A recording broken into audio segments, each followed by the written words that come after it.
जय हिंद साथियों, मैं अंकित कुमार यादव आप सभी का स्वागत करता हूं सृष्टि ज्ञान केंद्र में, जहां हम पढ़ रहे हैं कक्षा 11वीं की पॉलिटिकल साइंस, और जिसमें चल रहा अध्याय 4 जिसका नाम है कार्यपालिका।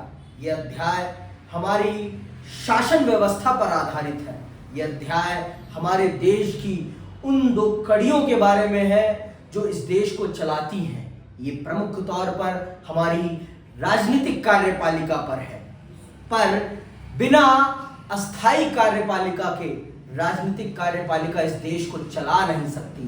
तो आज हम चल रहे हैं उस अस्थाई कार्यपालिका के बारे में पढ़ने जो इस देश को चलाती है, वास्तविक तौर पर जो इस देश में कानूनों को स्थापित करने में राजनीतिक कार्यपालिका की मदद करती है। आज हम चल रहे हैं नौकरशाही को समझने, जो सच में इस देश के रोजमर्रा के कामों को करती है और इस देश को आगे बढ़ाने में एक बड़ी भूमिका निभाती है। हम सब देखते हैं, हम दिल्ली में रह रहे हैं तो यहाँ आसपास ये जो लुटियंस दिल्ली है, ये सारी की सारी नौकरशाहों से भरी पड़ी है ना। यहाँ पर आप बड़े बड़े सरकारी दफ्तर देखते हैं और इन बड़े बड़े सरकारी दफ्तरों में जो सरकारी कर्मचारी हैं उन्हीं को हम नौकरशाह कहते हैं। वो सारे के सारे नौकरशाह हैं। जो भी सरकारी दफ्तर में काम कर रहा है वो नौकरशाह कहलाता है, अर्थात वो जनता का सेवक है। जनता उसे पे करती है अपने कर के माध्यम से। तो इसलिए इनको जानना और इनको समझना, इनकी कार्य पद्धति को समझना हम सबके लिए बहुत जरूरी है, क्योंकि ये देश को चलाने में एक बड़ी भूमिका निभाते हैं। और अगर हम इनको नहीं समझेंगे तो हम ये नहीं समझ पाएंगे कि हमारे देश में कानूनों को किस प्रकार से लागू किया जाता है। देखिए, आप ये जान लीजिए, ये जो हमारी अस्थाई कार्यपालिका है ये राजनीतिक कार्यपालिका का हाथ है। क्या है ये? राजनीतिक कार्यपालिका का हाथ। राजनीतिक कार्यपालिका तभी कुछ कर पाती है जब अस्थाई कार्यपालिका उसके लिए चीजें तैयार करती है। प्रधानमंत्री जी किसी चीज की पढ़ाई नहीं करते। पढ़ाई करना, उस पर डिटेल रिसर्च करना, ये सारा का सारा काम कौन करता है? अस्थाई कार्यपालिका। मान लीजिए माननीय प्रधानमंत्री ने कहा कि मुझे इस विषय पर कानून चाहिए, विषय रख दिया ग्रामीण विकास पर। तो ग्रामीण विकास से संबंधित जो आईएएस अधिकारी होगा, जो सेक्रेटरी होगा, वो पूरी की पूरी डिटेल तैयार करवाएगा कि ग्रामीण विकास से संबंधित क्या क्या समस्याएं हैं हमारे देश में, और उन समस्याओं से निपटने के लिए हमें किस प्रकार के कानूनों की जरूरत है और किस प्रकार की निवेश की जरूरत है। ये सारी की सारी डिटेल वो बनवाएगा और फिर माननीय प्रधानमंत्री के सामने प्रस्तुत करेगा और उन्हें बताएगा कि हमारे ग्रामीण विकास में इस प्रकार की समस्याएं हैं और इन प्रकार के कामों को अगर कराया जाए तो हमारे ग्रामीण विकास को दुरुस्त किया जा सकता है। तो ये काम किसने किया? पूरा का पूरा, ये पूरा का पूरा काम अस्थाई कार्यपालिका ने किया। देखो, सेक्रेटरी बहुत बड़ा पद होता है, उसके नीचे भी बहुत सारे नौकरशाह होते हैं। समझ में आई बात? तो आप ये जान लो मोटे मोटे तौर पर कि सरकारी तंत्र का हर एक व्यक्ति नौकरशाह कहलाता है।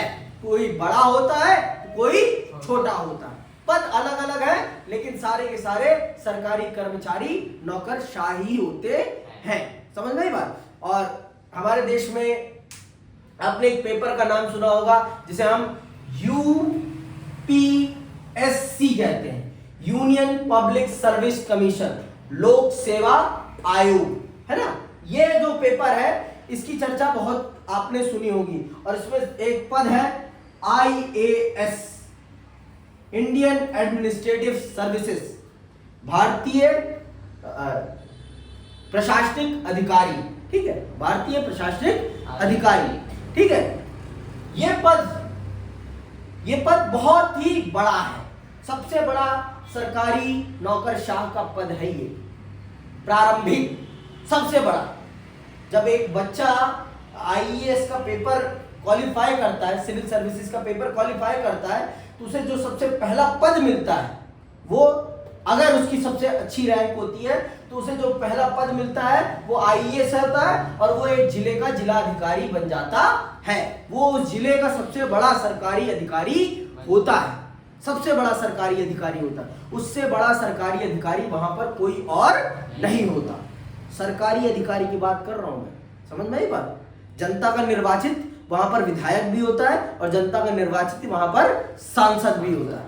सांसद और विधायक दोनों आईएएस से ज्यादा ताकतवर होते हैं, ये बात बहुत अच्छे से समझ लो, क्योंकि भारत एक लोकतांत्रिक राष्ट्र है और इस देश में ताकत उसी के पास है जो जनता के द्वारा निर्वाचित होता है। समझ में आई बात। एक लोकतांत्रिक राष्ट्र में ये सबसे बड़ी खूबी और यही सबसे बड़ी खामी होती है कि यहाँ पर ताकत जनता के निर्वाचित अधिकारी के पास ज्यादा होती है। समझ में आई बात। तो आओ इसको बहुत ही डिटेल से समझ लेते हैं, अपनी अस्थायी कार्यपालिका को, जो देश को चलाने में एक बहुत बड़ी भूमिका निभाती है। और मैं इसे क्यों कह रहा हूं राजनीतिक कार्यपालिका का हाथ, ये आप जब इसको पढ़ लेंगे तो समझ जाएंगे विस्तार पूर्वक। मंत्रियों के निर्णय को कौन लागू करता है? कौन लागू करता है? मैंने कहा ना, मंत्रियों के हाथ कहा ना मैंने, हाथ इसीलिए कहा क्योंकि मंत्रियों के द्वारा लिया गया निर्णय लागू करने का काम नौकरशाही करती है। सुनना, शासन के कार्यकारी अंग में प्रधानमंत्री, मंत्रीगण और नौकरशाही या प्रशासनिक मशीनरी का एक विशाल संगठन सम्मिलित होता है। इस ढांचे और सैन्य सेवाओं में अंतर करने के लिए इसे नागरिक सेवा कहते हैं। सरकार के अस्थायी कर्मचारी के रूप में कार्य करने वाले प्रशिक्षित और प्रवीण अधिकारी नीतियों को बनाने तथा उसे लागू करने में मंत्रियों का सहयोग करते हैं। लोकतंत्र में निर्वाचित प्रतिनिधि और मंत्रीगण सरकार के प्रभारी होते हैं और प्रशासन उनके नियंत्रण और देख रेख में होता है। संसदीय शासन में विधायिका प्रशासन को नियंत्रित करती है। यह मंत्री की जिम्मेदारी है कि वह प्रशासन पर राजनीतिक नियंत्रण बनाए रखे। भारत में एक दक्ष प्रशासनिक मशीनरी मौजूद है, लेकिन यह मशीनरी राजनीतिक रूप से उत्तरदायी है। नौकरशाही से यह भी अपेक्षा की जाती है कि वह राजनीतिक रूप से तटस्थ हो। इसका अर्थ यह है कि नौकरशाही नीतियों पर विचार करते समय किसी राजनीतिक दृष्टिकोण का समर्थन नहीं करेगी। मतलब ये माना जाता है, नौकरशाही से ये उम्मीद की जाती है कि वो नीति निर्माण में कभी भी किसी भी राजनीतिक दल के विचार के अनुसार नहीं सोचेगी।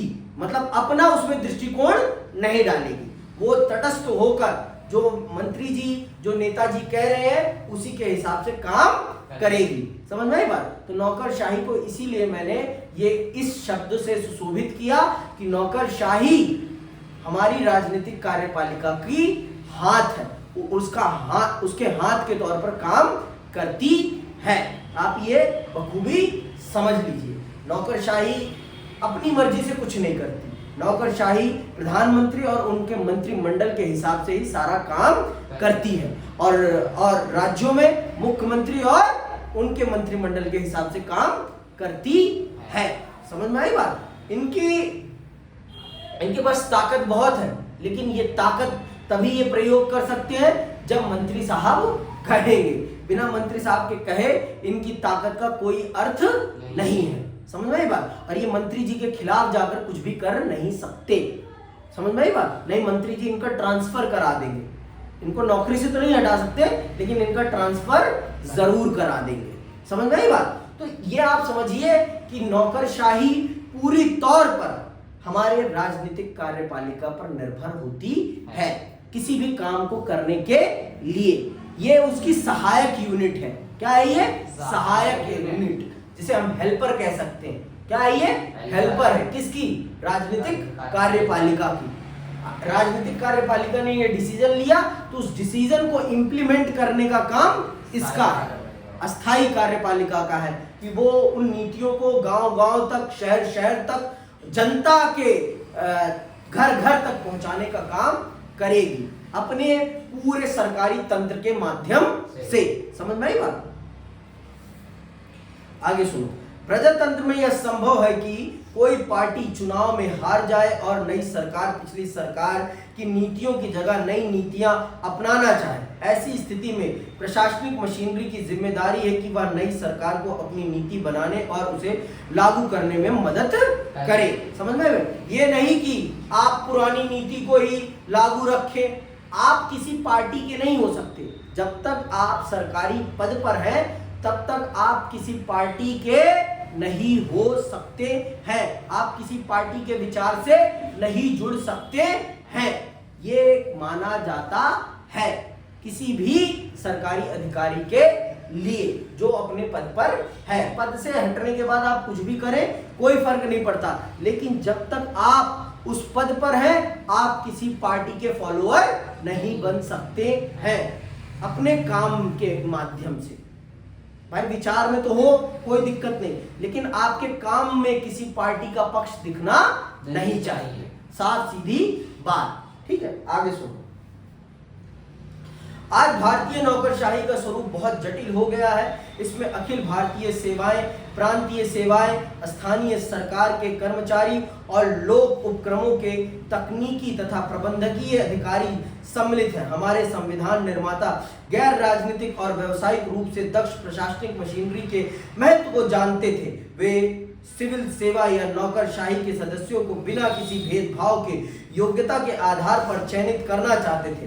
अतः भारत सरकार के लिए सिविल सेवा के सदस्यों की भर्ती की प्रक्रिया का कार्य संघ लोक सेवा आयोग को सौंपा गया है।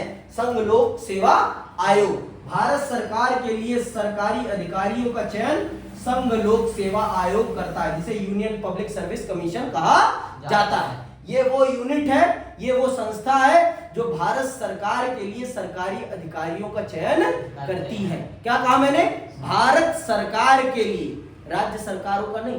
भारत सरकार के सरकारी अधिकारियों का चयन करने का काम लोक संघ सेवा आयोग करता है। यूनियन पब्लिक सर्विस कमीशन इस काम को अंजाम देता है।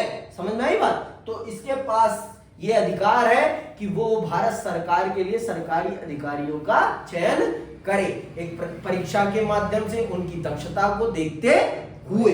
ठीक है।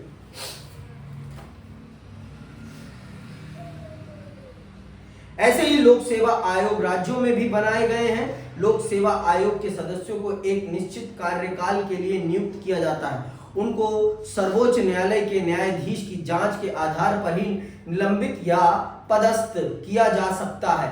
दक्षता और योग्यता को आधार बनाकर भर्ती की जाती है, लेकिन संविधान यह भी सुनिश्चित करता है कि पिछड़े वर्गों के साथ साथ समाज के सभी वर्गों को सरकारी नौकरशाही का हिस्सा बनने का मौका मिले। इस उद्देश्य के लिए संविधान दलित और आदिवासियों के लिए आरक्षण की व्यवस्था करता है। बाद में महिलाओं और अन्य पिछड़ी जातियों को भी आरक्षण दिया गया।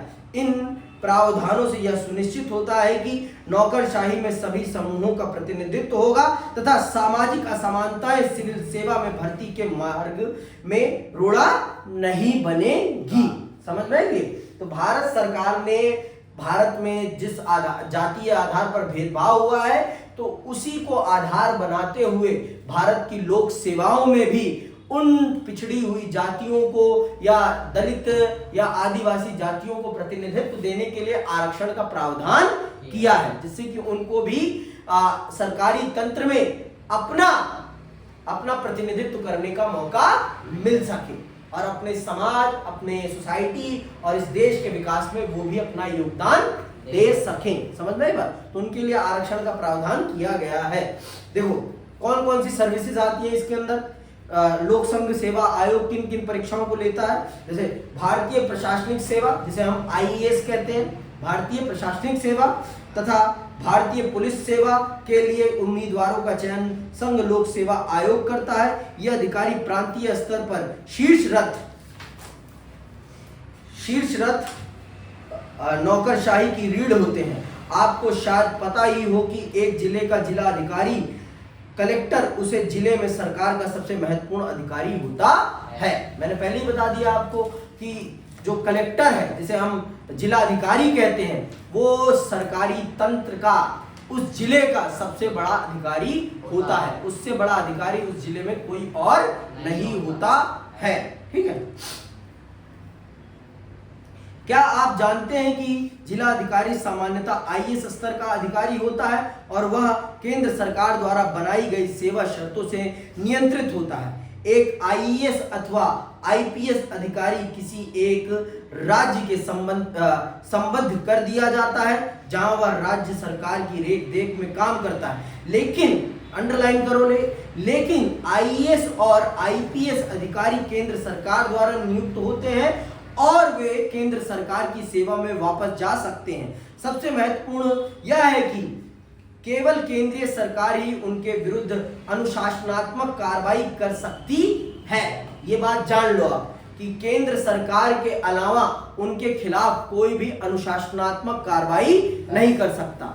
समझ में आई बात? राज्य सरकारें उनके खिलाफ कुछ नहीं कर सकती ट्रांसफर पोस्टिंग के अलावा। उनके खिलाफ उनको दंड देने का काम सिर्फ किसके पास है? केंद्र सरकार के पास है। क्यों? क्योंकि आईएएस, आईपीएस, आईएफएस, आईआरएस ये जितने भी सरकारी अधिकारी हैं ये सारे के सारे केंद्र सरकार के अधिकारी होते हैं, ना कि राज्य सरकार के। ये राज्य सरकारों में जाकर काम जरूर करते हैं लेकिन इन पर अगर कोई भी स्ट्रिक्ट एक्शन लेना है, इनको पनिश करना है, तो इनको पनिश करने का अधिकार सिर्फ केंद्र सरकार के पास है। राज्य सरकारों के पास सिर्फ इनके ट्रांसफर पोस्टिंग का अधिकार ही है, इसके अलावा उनके पास कुछ भी नहीं है। समझ में आई बात? आगे सुनो। इसका अर्थ यह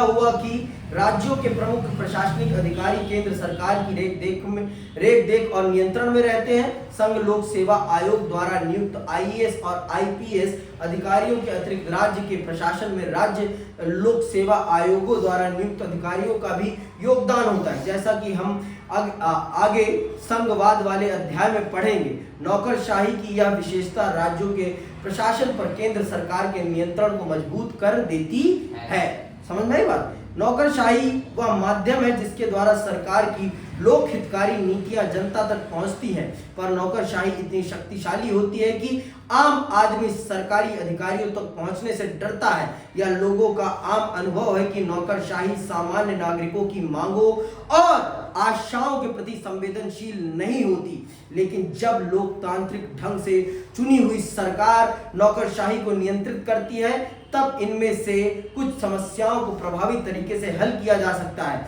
वहीं दूसरी ओर ज्यादा राजनीतिक हस्तक्षेप से नौकरशाही राजनीतिज्ञों के हाथ का खिलौना बन जाती है।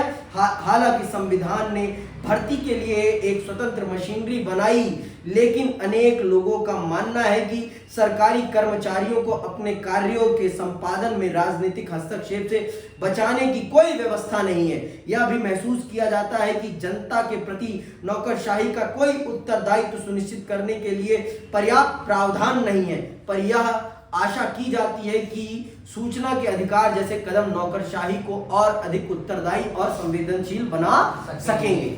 देखो, मैंने आपको पहले ही बता दिया, नौकरशाही से हमारे देश की जनता डरती बहुत है, लेकिन नौकरशाही से डरने की कोई जरूरत नहीं है। वो आपके सेवक हैं, आप उनके सेवक नहीं हैं, वो आपकी सेवा के लिए नियुक्त किए गए हैं। समझ में आई बात?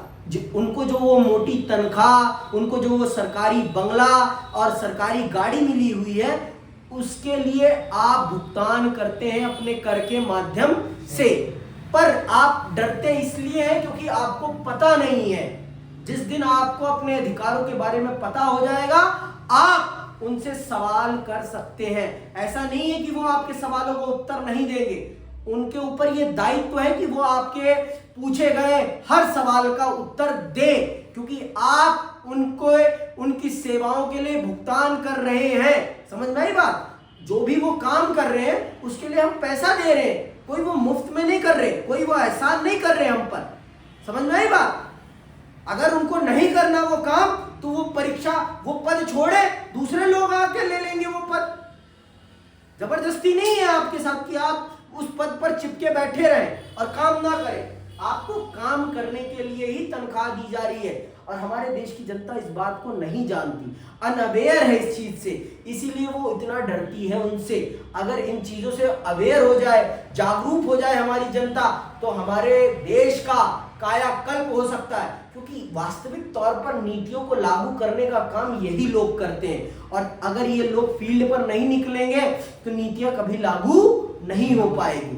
नीतियों का निरीक्षण करने का काम इनका है, विधायक का भी है, सांसद का भी है और इनका है। समझ में आई बात? तो इन तीनों को कोऑर्डिनेट करके एक जिले को, एक क्षेत्र को, एक निर्वाचन क्षेत्र को चलाना होता है। समझ में आई बात? तो हमारे देश की जनता जब तक पढ़ेगी नहीं, लिखेगी नहीं और अपने अधिकारों के बारे में जानेगी नहीं, तब तक इस देश का कुछ नहीं हो सकता। और इस देश की जनता का दुर्भाग्य ये है कि इस देश की जनता को वो कंटेंट पसंद आता है जिसमें ठुमका होता है, जिसमें नृत्य होता है, जिसमें अश्लीलता होती है।